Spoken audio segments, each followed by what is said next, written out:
Assalamualaikum warahmatullahi wabarakatuh. Perkenalkan, nama saya Eva Siti Aziza, kelas 5 Ekstensi Manajemen.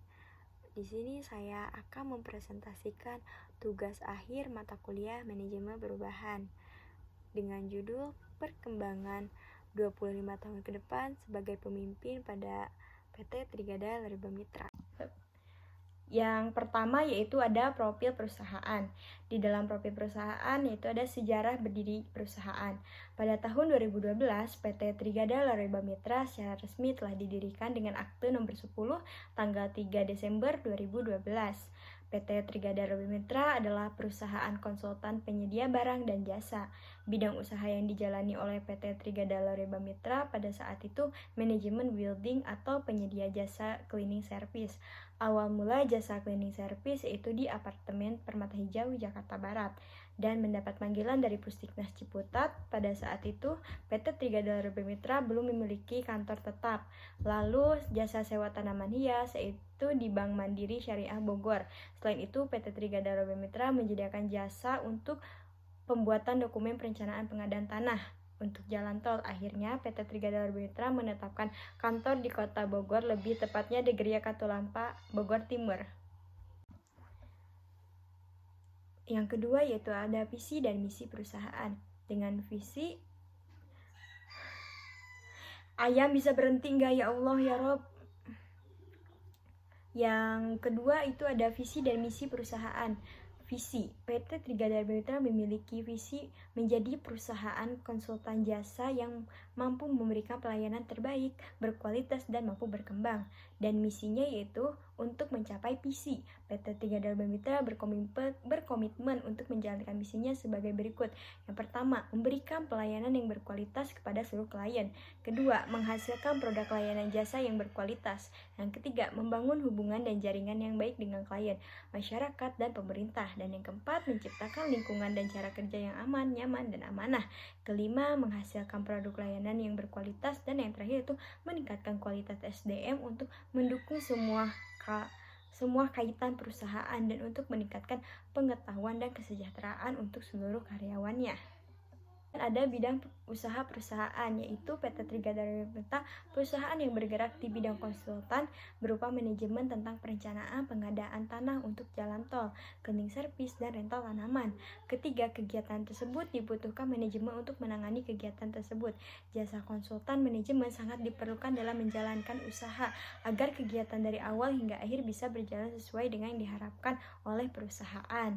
Dalam menjalankan kegiatan usahanya, PT Trigada Leriba Mitra mempunyai struktur organisasi, baik jajaran direksi maupun jajaran staf atau karyawan yang membantu berjalannya kegiatan usaha tersebut.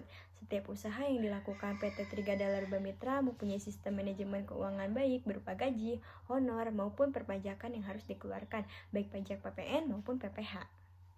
Yang pertama yaitu analisis budaya organisasi. Pemetaan budaya organisasi menggunakan organizational culture assessment investment yang biasa disebut OCAI. Pada perusahaan tempat saya bekerja dengan bidang konsultan manajemen pengadaan tanah, ada 4 tipe kebudayaan tersebut. Yang pertama yaitu ada clan culture. Clan culture yaitu kultur yang menekankan pada keakraban dan ikatan emosi untuk saling berbagi, sehingga organisasi lebih tampak seperti keluarga yang saling menaungi satu sama lain. Nilai yang diutamakan oleh kultur ini adalah teamwork. Dengan tipe pemimpin yaitu fasilitator, mentor, pembangunan tim. Yang kedua yaitu ada nilai yaitu komitmen, komunikasi, pengembangan. Dan teori efektivitas yaitu pengembangan sumber daya manusia dan partisipasi yang efektif. Dari peningkatan kualitas strateginya itu pemberdayaan, pembangunan tim, keterlibatan karyawan, pembagian sumber daya manusia, dan komunikasi yang terbuka. Dan yang kedua yaitu ada adokrasi kultur, merupakan kultur yang sangat dinamis, dijiwai semangat entrepreneurship dan kreativitas. Nilai yang sangat diutamakan oleh inovasi dan keberanian mengambil resiko. Gaya kepemimpinan yang dikembangkan lebih sebagai inovator, wirausaha, serta visionary leadership. Ikatan yang menyatukan organisasi adalah komitmen terhadap eksperimen dan inovasi. Kesuksesan sebuah kerja organisasi diukur oleh penemuan produk atau jasa yang baru dengan inovatif.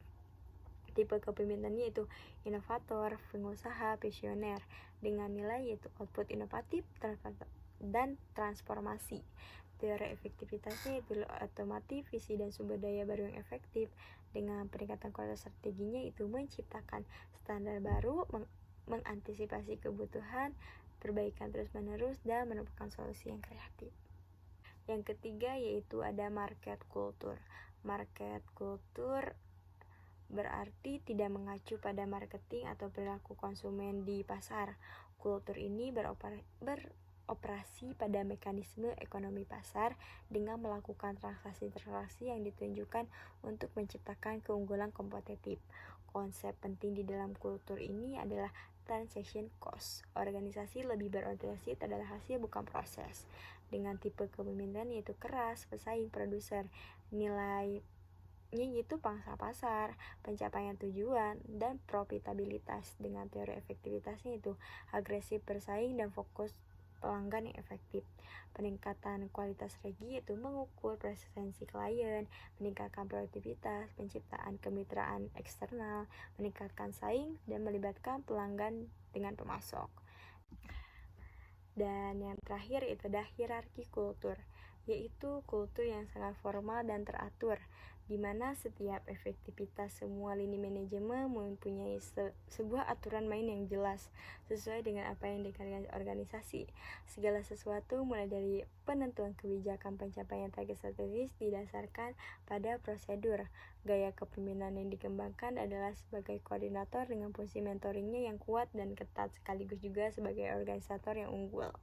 Dengan tipe kepemimpinan yaitu koordinator, memantau, dan organizer. Dengan nilainya itu efisiensi, ketepatan waktu, konsistensi, dan keseragaman. Dengan teori efektivitasnya, pengendalian dan efisiensi dengan proses yang efektif. Peningkatan kualitas strateginya yaitu pengukuran, pengendalian proses, dan pemecahan masalah yang sistematis.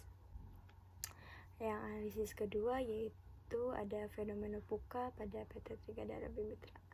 Pada VUCA tersebut yaitu ada 4: volatility, uncertainty, complexity, dan ambiguity. Yang pertama ada volatility.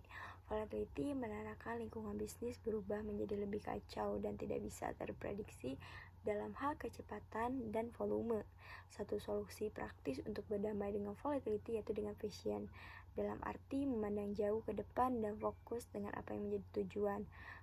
Saat realitas proyek terus berubah karena terbentur dengan situasi terbaru yang ada di lapangan, visi akan memastikan bahwa arah perkembangan proyek tetap sesuai arahan dari perusahaan.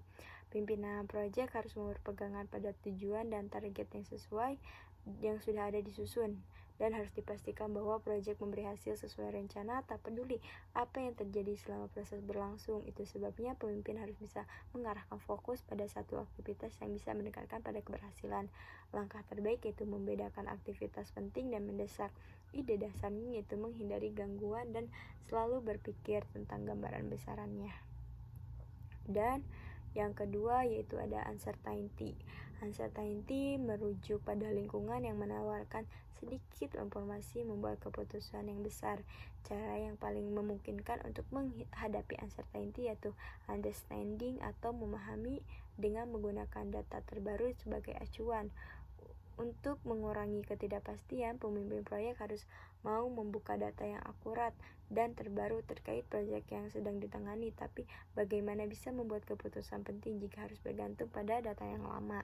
Selalu ingat, manajemen proyek saat ini berbeda dengan 20 tahun yang lalu. Pimpinan proyek manajemen saat ini bisa memanfaatkan alat terbaru yang mampu menganalisa situasi dengan cepat sehingga membuat cepat proses pengambilan keputusan.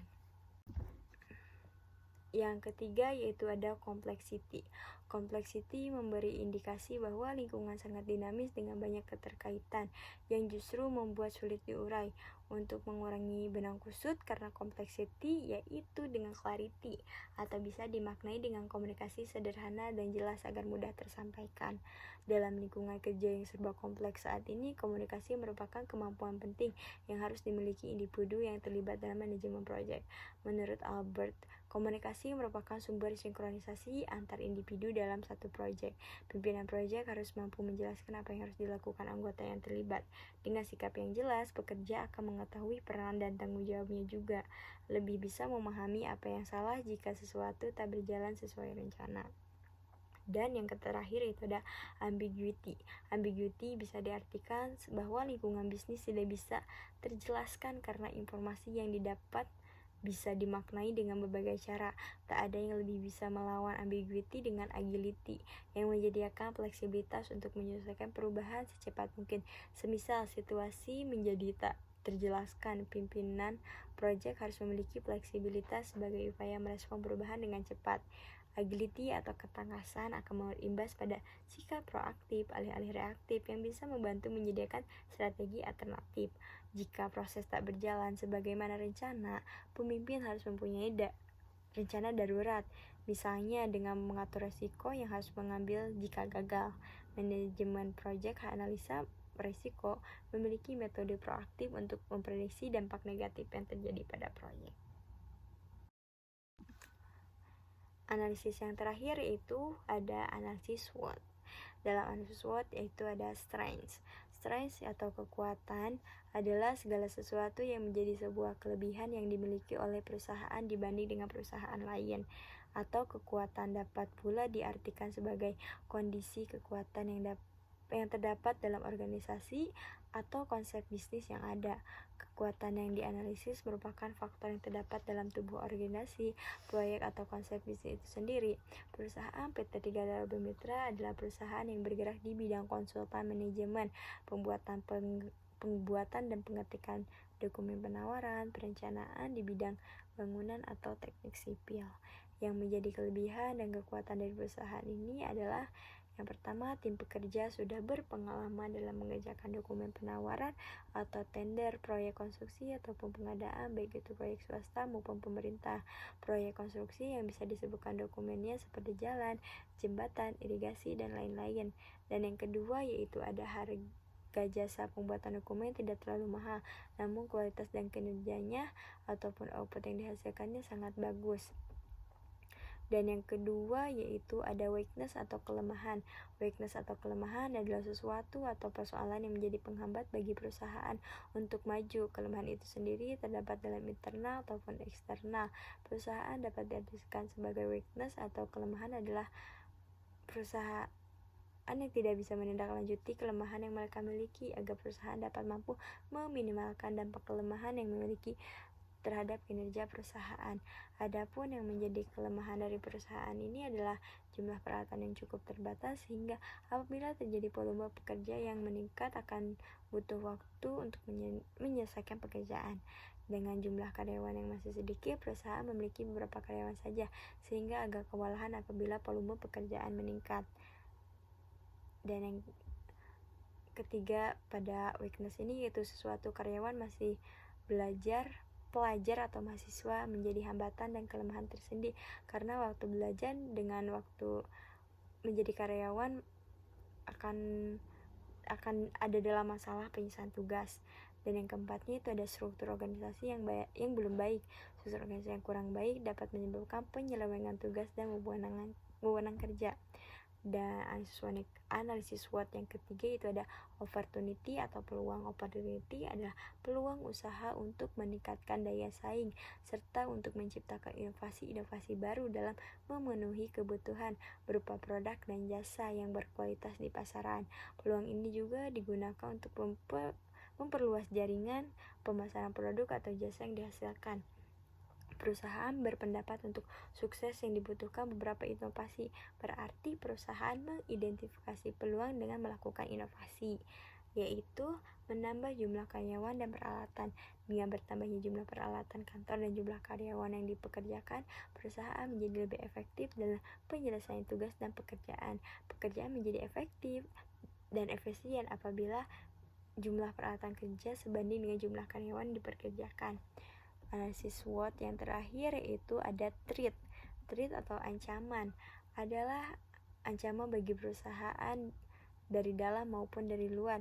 Ancaman dari dalam berupa perpecahan yang timbul dikarenakan terdapat perbedaan pendapat atau terjadinya kesalahpahaman antara individu dengan individu lainnya. Ancaman yang di luar dapat berupa penilaian seputar dimensi makro, faktor-faktor ekonomi, dan lain-lain. Untuk perusahaan ini, ancamannya lebih didominasi oleh keberadaannya pesaing. Banyaknya jumlah pesaing juga menawarkan jasa pembuatan dokumen penawar ini membuat pesaing menjadi semakin sengit dan ketat. Tinggal strategi perusahaan lah yang kini sangat berperan dalam mengatasi persaingan ini. Dan yang kedua, sungguh tidak diduga apabila pelanggan masuk dalam daftar ancaman. Tentu saja hal ini adalah pelanggan yang tidak baik. Yang tidak baik di sini adalah terdapatnya pelanggan yang hingga kini masih belum membayar lunas dokumen yang sudah pelanggan itu ambil. Hal itu tentu sangat merugikan dari segi finansial pada perusahaan. Yang terakhir yaitu ada kesimpulan. Bagaimana 25 tahun ke depan saya menjadi pemimpin dalam perusahaan yang saya bekerja dalam bidang konstruksi pengadaan tanah. Untuk menjadi seorang pemimpin, perusahaan harus berusaha menjadi pelayan yang baik bagi bawahan saya. Hal ini sangat penting karena interaksi dan komunikasi yang baik adalah antar pemimpin dan pegawainya. Akan terdapat pada tingkat keefektifan kerja dalam suatu perusahaan. Menjadi seorang manajer harus bisa mengontrol apa yang dikatakan oleh pegawainya. Kepemimpinan seorang manajer sebenarnya merupakan potensi komunikasi dalam tindakan. Ciri-ciri manajer seperti itu adalah yang satu, membangun pemahaman tentang visi misi dan tujuan perusahaan, berikut strategi dan kebijakan di kalangan bawahan atau karyawan. Semakin paham bawahannya, semakin terdorong mereka untuk aktif menyampaikan gagasan-gagasannya dalam mengembangkan kinerja perusahaan. Dan yang kedua yaitu ada mendorong karyawan untuk melakukan pertukaran gagasan dan informasi. Dan yang ketiga yaitu membuka saluran komunikasi yang multiarah pada karyawan. Berarti manajer telah tekun mendengarkan dan memberi perhatian pada aspirasi karyawan yang dinamis. Dalam posisi seperti itu, maka hal serupa terjadi pula, yakni apresiasi dari bawahan ke atasannya atau ke manajernya. Karena itu, seorang manajer yang ingin instruksinya dipatuhi oleh bawahannya, maka dia pun harus siap untuk mendengarkan yang disampaikan karyawannya, apakah itu berupa pertanyaan gagasan dan keluhan-keluhan. Memang dalam prakteknya menerima pesan tidaklah semudah menyampaikan pesan. Untuk menerima pesan dari karyawan, seorang manajer memerlukan pemahaman tentang isi dan maksud dengan tujuan dari pesan itu sendiri. Bahkan sering dipertimbangkan siapa yang bahkan pesan itu. Selain itu, diperlukan kemauan kuat untuk mendengarkan sesuatu dari bawahan. Maka dari itu, tugas saya untuk menjadi seorang manajer adalah dapat memilih SDM bagi perusahaan yang berkualitas, berdedikasi, dan memiliki pengetahuan teknologi, serta tak lupa memiliki attitude yang baik. Dan yang kedua, melatih dan melakukan training pada SDM di bidang teknologi komputer. Yang ketiga, manajer dapat menjadi kerjasama yang baik dan hubungan yang harmonis dan berkesinambungan dengan bawahannya, sehingga dapat memotivasi bawahannya untuk bekerja dengan lebih baik lagi. Dan yang terakhir, yang keempat, itu melakukan evaluasi yang rutin pada setiap unit-unit perusahaan secara berkala. Setiap perusahaan selalu berusaha mengharapkan untuk mencapai hasil maksimal. Untuk mencapai hasil maksimal yang diharapkan, seorang manajer harus mampu melaksanakan tugasnya melalui dan dengan kerjasama dengan orang dengan proses manajemen. Berikut yang dapat saya sampaikan, mohon maaf apabila ada kesalahan, dan saya ucapkan terima kasih.